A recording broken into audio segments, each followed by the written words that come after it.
On June 12th, a Russian frigate and a Russian nuclear-powered submarine arrived in Havana Harbor. In response to that, just recently, the United States sent an attack sub designed to sink other submarines to Guantanamo Bay. At the end of this video, I want to talk to you about why the entire conflict with Russia is actually not about starting a war with Russia. I want to share with you a clip that I found from the Serbian president talking about exactly how dangerous the situation is in the world right now and why idiots in the United States elite establishment keep talking about why there's no big threat to crossing all these red lines that Putin has clearly stated will result in a nuclear war. And it looks like that, and I believe that we are getting close to the last days of possible rethinking and reconsidering of everything that is happening in Ukraine. If those big powers don't do anything in a short period of time, yes, I'm pretty much certain that we'll face a real disaster. If you bet on the fact that someone is bluffing, it means that you have no better cards, but you just believe that the other side has weaker cards, and you're not sure about it because you don't know and you didn't see his or their cards. Everybody is speaking only about war. Nobody wants to reach the peace. Nobody speaks about peace. Peace is almost a forbidden word. And please notice this, because they say we need to win in order to secure future peace, but nobody's speaking about a peace, and then okay, you negotiate it. But you have the other side, you have to have the other side on the table as well.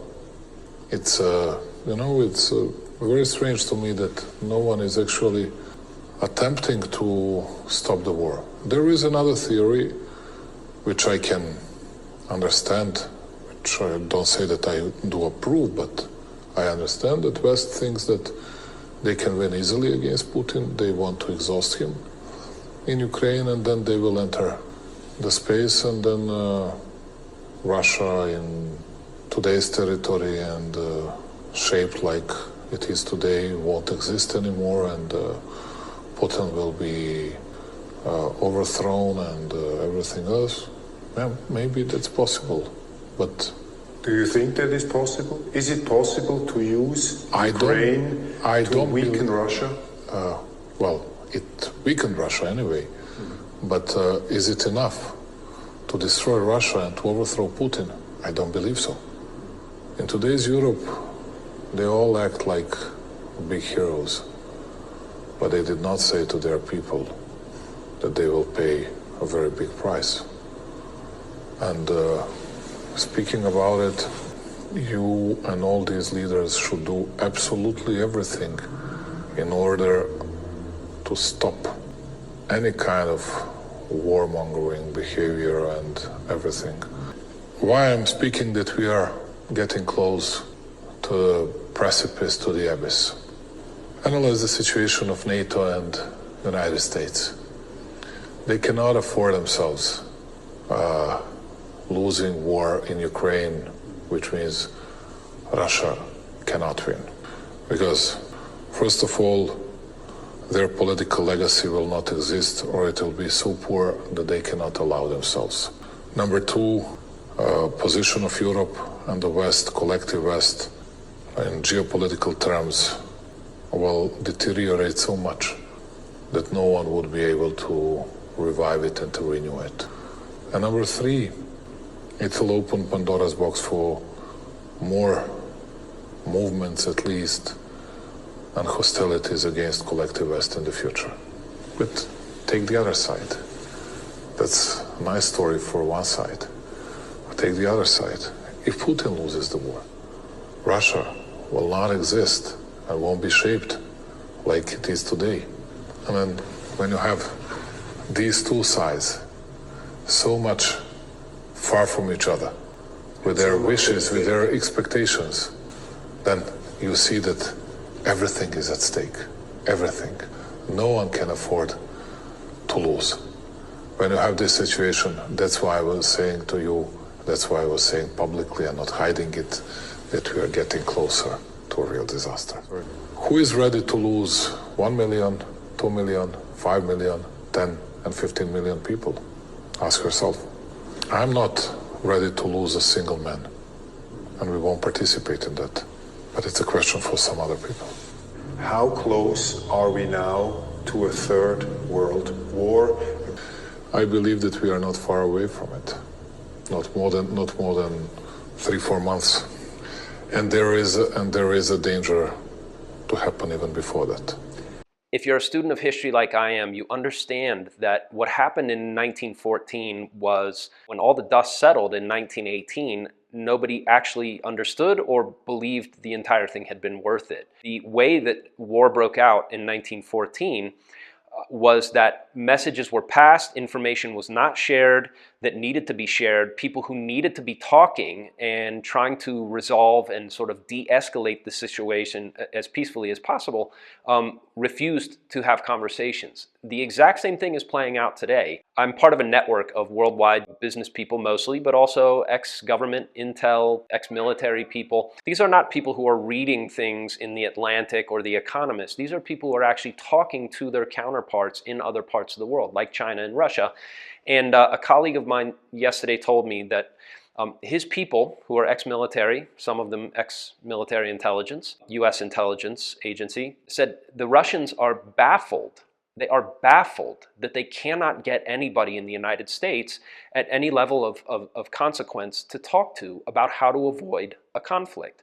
Nobody inside the United States government is interested in having a conversation with their Russian counterparts about how we can prevent having a nuclear holocaust. This is, to put it mildly, very concerning. And yet almost nobody is up in arms about what is taking place. We're on the verge of an actual nuclear war, and it's still basically party on in most parts of the world. Things are pretty good. There's still food. Gasoline is still coming out of the pump, and people are enjoying their summer. And yet the world really is on the brink of something very, very dark and very sinister. Remember that the First World War, as it came to be called, the Great War, as it was called at the time, claimed about 9 or 10 million fighting men, another probably equal number of civilians or more, and then at the end of that we had a great big illness that swept around the world and killed another 20 to 50 million people in the form of the so-called Spanish flu.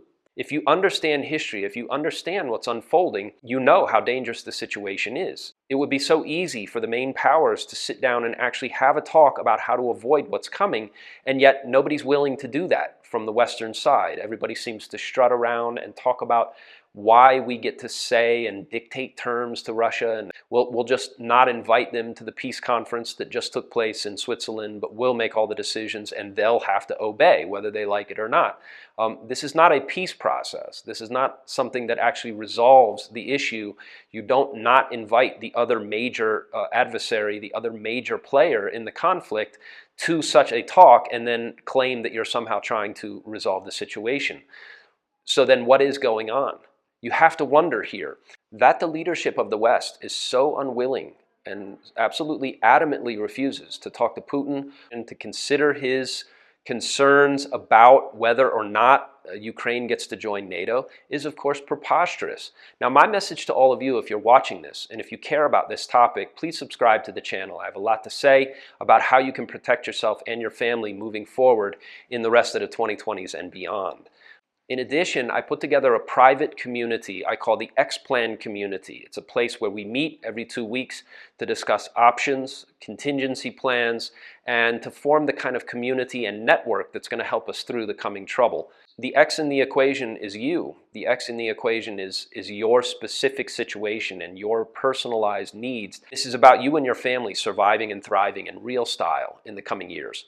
I also want to play for you a quick clip about what the rest of the world is seeing. Remember, as North Americans, you find out nothing about what's actually taking place and how the rest of the world sees what's unfolding.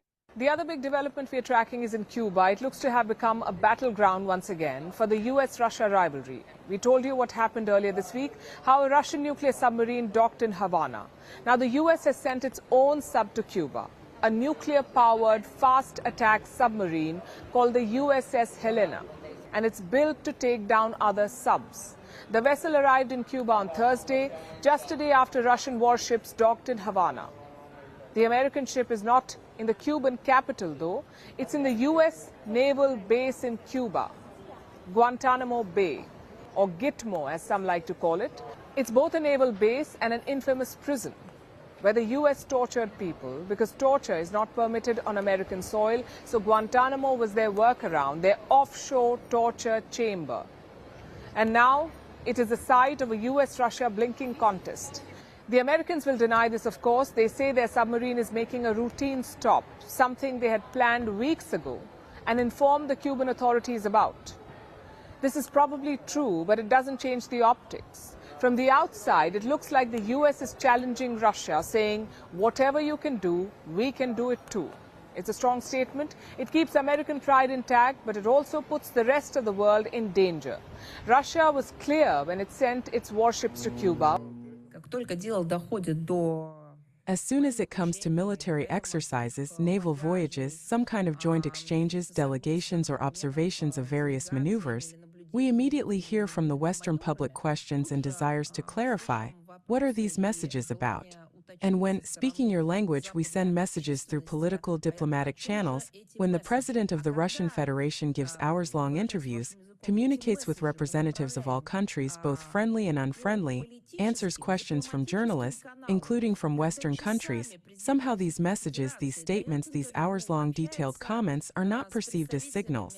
Moscow says it's the only way to get the West to listen, that without shows of strength, the West will not engage, and that logic is also problematic.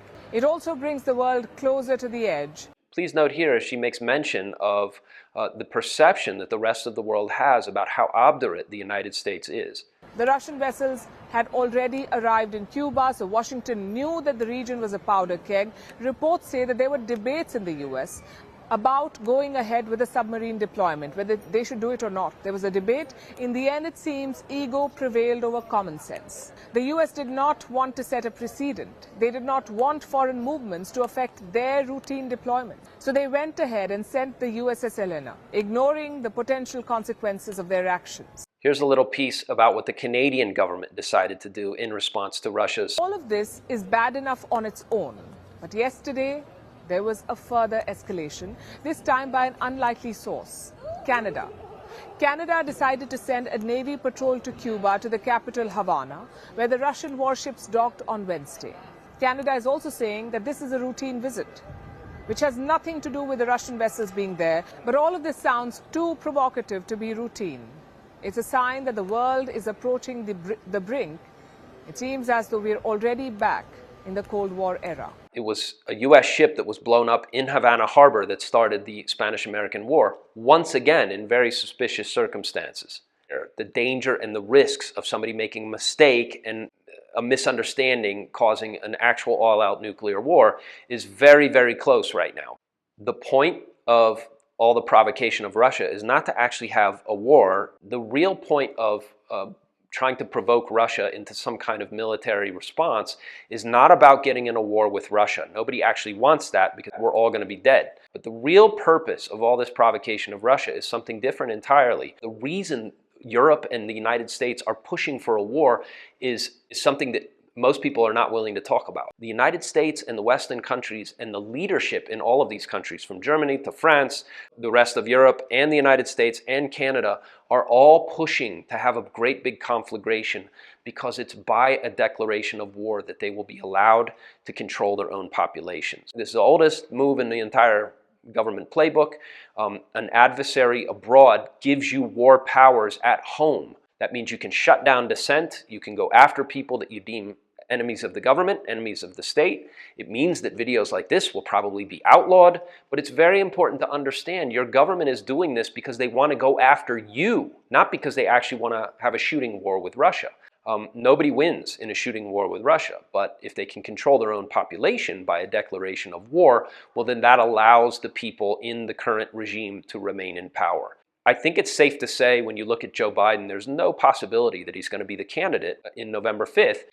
Joe Biden will not be on that ticket. There's no possibility. He's an embarrassment. There's no way that this old cigar store Indian is going to get rolled out and they'll be able to prop him up long enough and keep this jig going. That means there's some kind of event that's going to have to disrupt the normal state of affairs, and it is coming, and it could very well be a war, an attack or a false flag or some kind of incident that prompts U.S. the U.S. and other Western governments to declare war, they will have all the justification they need to clean house at home. This is the most dangerous thing that has ever happened to us living in the West in our lifetime, by far. If you don't have a plan for getting through the next several years, for protecting yourself and your family and preserving your wealth, then you need to check out the X-Plan community. There's a link below this video. You can get all the details and sign up to join us. And if you want to know more, or you want to speak to me personally about your specific situation and your needs, there's a link below this video that you can schedule a call, find a time that works for you, and I'm happy to talk to you for 15 minutes at no obligation. Thanks very much. And in the next video, I want to talk to you about why the Americas are going to continue to be the best place to be, regardless of what happens, and especially if a very serious conflict breaks out. If a global war kicks off, there's only really one place that you want to be, and that's Latin America. We've made ourselves here the experts at Latin America. There's so many great places to go and great places to live. You can find out more about that right here in this video. That's enough out of me. I'll be back with more great stuff. Click below to subscribe.